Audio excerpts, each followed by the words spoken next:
Alright, Ajay Chaturvedi ji मेरे साथ जुड़े हुए हैं, देश के बहुत ही जाने माने रक्षा विशेषज्ञ हैं।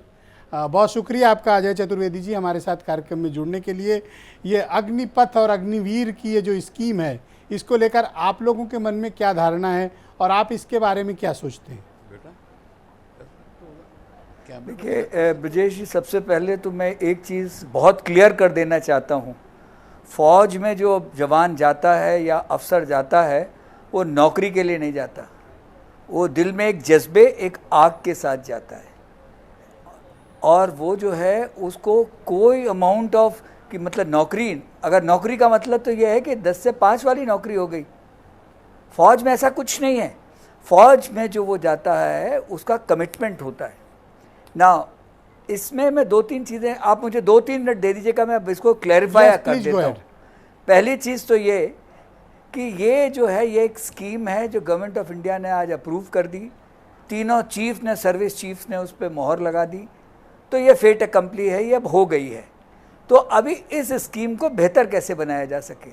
अभी मैं सुन रहा था कि उसमें यह है कि इसको नौकरी कहा गया और इससे वो ट्रेंड हो जाएगा। फ़ौज दूसरे महकमों के लिए ट्रेंड करने के लिए नहीं बनी है। फ़ौज जो बनती है वो सिर्फ देश की सुरक्षा के लिए है। और इसमें जो 6 महीने की ट्रेनिंग, जो कि 63 वीक से 72 वीक होती है, उसको घटा करके 6 महीने कर देने से, उससे और जो सबसे बड़ी चीज़ उसके बाद होती है कि जब वो रेजिमेंट में जाता है तो वो नाम नमक निशान जिसके लिए वो लड़ने के लिए तैयार होता है, वो एक अलग ही जज्बा होता है। और उसको अगर आप ऐसे करोगे तो आप अगर मैथमेटिकल टर्म्स में भी बोलो तो आपने 4 साल में 208 हफ्ते हुए। 208 हफ्ते में 6 महीने आपने निकाल दिए, 4 साल की छुट्टियां निकाल दी, निकाल करके आपके पास सिर्फ बचे करीब 200 हफ्ते। उसमें आखिर के 50 हफ्ते में वो ये सोचने लगे मैं कहाँ जाऊँ ना। ये एक सूत्री छोड़ी गई कि वो उनको प्रेफरेंशियल ट्रीटमेंट मिलेगा। मैं आपको कुछ फैक्ट क्लियर कर दूं। 3% आज की तारीख में गवर्नमेंट ऑफ इंडिया की तरफ से रिजर्वेशन है जो एक्स सर्विसमैन और दिव्यांग के लिए है। तो एक बहुत ही large cross section of ex serviceman है, उनको जॉब वॉब नहीं मिलती है।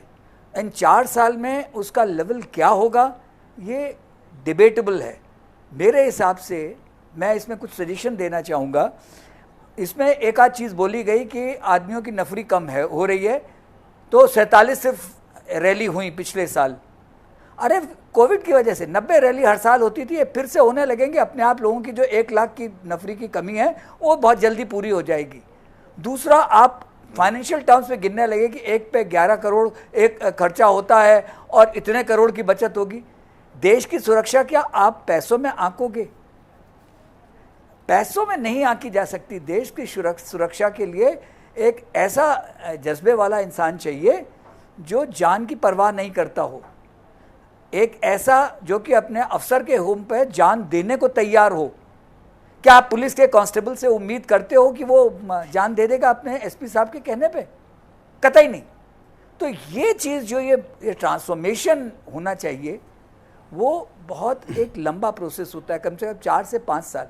मेरा मानना यह है कि ये स्कीम 4 साल के बजाय या 5 या 7 साल के लिए की जाए तो ये बेहतर होगा, नंबर 1। नंबर 2, ट्रेनिंग बिल्कुल डाइल्यूट मत कीजिए, क्योंकि अगर आपने ट्रेनिंग डाइल्यूट कर दी तो वो नाम नमक निशान के लिए नहीं लड़ेगा, वो उस पैसे के लिए लड़ेगा जो आप बता रहे हो जी। तीसरा, एक जो आपने बोला वो शायद सही नहीं है कि सिर्फ अगले 4 साल में 40,000 की भर्ती होगी। नहीं, सॉरी, ये हर साल इतनी भर्ती होगी। अगर इतनी भर्ती अग्निवीर की हो रही है तो ये जो है एक नई ताकत आपको जो मिल रही है, उसको आपको कैसे इफेक्टिव बनाना है ना। एक और चीज़, फौज में बहुत सारे, आर्मी में स्पेशली बहुत सारे सिंगल कॉम्पोजिशन वाले 1 क्लास की यूनिट हैं, जैसे सिख है, सिख अलाई है, मराठास हैं, गढ़वालीज हैं। तो ये जो एक सिंगल क्लास कॉम्पोजिशन है उनके बारे में, क्योंकि इसमें तो भर्ती ऑल क्लास ऑल कॉम्पोजिशन है, तो इसमें तो आप सबको, तो आपकी जो उनकी एक ताकत है, जब वो बोलता आयो गोरखाली, उसका एक नया जोश होता है। एक बद्र विशाल की जय बोल के जब एक गढ़वाली चलता है तो वो जानवान की परवाह नहीं करता है, वो बद्री विशाल के लिए लड़ रहा है। जब बोलता है जय माता दी तो चाहे वो नागालैंड का हो, चाहे वो तमिलनाडु का हो, वो यूनिट के इज्जत के लिए मरता है। देश की इज्जत, यूनिट की इज्जत, परिवार की इज्जत, इन 3 चीजों के लिए मरता है। बहुत शुक्रिया तो सर आपका, ये काफी विस्तार से I आपने think इसमें चीजों बहुत को कुछ होना समझाया है। यही सर है। चतुर्वेदी साहब कुछ कहना चाहते हैं, मैं उनकी बात ले लूं 1 मिनट के लिए, फिर मैं कांग्रेस की तरफ जाता हूं। चतुर्वेदी साहब आप कुछ कहना चाह रहे थे, प्लीज गो एड। जी जी, ये जो आपने बोला कि शॉर्ट टर्म पहले था, शॉर्ट सर्विस, वो ऑफिसर्स के लिए है, जवान के लिए कुछ नहीं है। उसका टर्म ऑफ एंगेजमेंट होता है 15 से 18 वर्ष, और उसके बाद जैसे जैसे उसका रैंक बढ़ता जाता है वैसे वैसे उसका सर्विस लिमिट बढ़ती जाती है, ठीक है ना। तो ये जो है कहना कि वो मतलब शॉर्ट टर्म जवान भर्ती होगा, तो शॉर्ट टर्म का कोई प्रोविजन नहीं था अभी तक। मेरा अपना मानना यह है कि अभी अगर चीफ ने, तीनों ने हाँ कह दिया है और कुछ सोचा है, तो पहली चीज तो इसमें से अपने लोगों के दिमाग से निकाल देना चाहिए कि एक रोजगार योजना है। नो, देश की सुरक्षा एक रोजगार योजना के तहत नहीं हो सकती।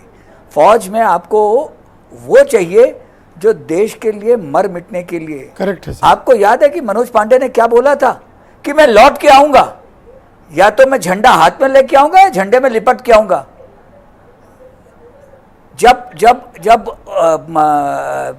विक्रम बत्रा ने बोला था कि मतलब कोई दिल मांगे मोर, कि वो मतलब वो आगे चढ़ गया। आप आज के तारीख में कोई नई पिक्चर आई है मेयर, आप देखिए किस तरीके से मोटिवेशन होता है। तो ये जो फौज में आप, एक हमारे यहाँ टर्म होता है beyond the call of duty. Beyond the call of duty वो लोग करते हैं जो कि इम्ब्यूड विद द स्पिरिट। मैंने बहुतों से पूछा है कि वो किसके लिए मर रहे हैं। वो यूनिट के लिए मरते हैं, अपने कॉमरेड के लिए मरते हैं। मैं एक एग्जाम्पल जानता हूं कि जो कारगिल की लड़ाई में एक कैप्टन साहब थे, वो नागालैंड के रहने वाले थे और राजरूप में थे। वो जब चढ़ रहे थे टाइगर हिल पे, तो वहां से किसी ने पत्थर वहां से पाकिस्तानी ने गिराया, सर पे लगा, वो मर के मतलब गिरने लगे, नीचे खड्डे में जाने लगे। आखिर शब्द उनके मुंह से जो निकले थे, मारो सालों को, छोड़ना नहीं, जय माता दी। वो नागालैंड का लड़का था। हनीफुद्दीन, जिनके नाम पर आज भी हम इतना करते हैं, या ब्रिगेडियर उस्मान, आप समझ लो कि जिस तरीके से ये लोग, एक इम्ब्यूड विद द स्पिरिट होती है, वो स्पिरिट 4 साल में नहीं आएगी। ब्रजेश जी 2 साल के बाद वो सोचने लगेगा कि अब मेरा तो टाइम पूरा हो रहा है, तो मैं पढ़ाई कर लेता हूँ जिससे कि मैं बाहर जाके नौकरी ढूंढ सकूं, मैं प्रिपेयर कर लूं। 17 साल पे कुछ नहीं, उसकी तैयारी होगी, 12वां पास होगा मैक्सिमम। तो अगर 12वां पास अगर लड़का आएगा तो नहीं हो सकता। थैंक यू सर, बहुत शुक्रिया।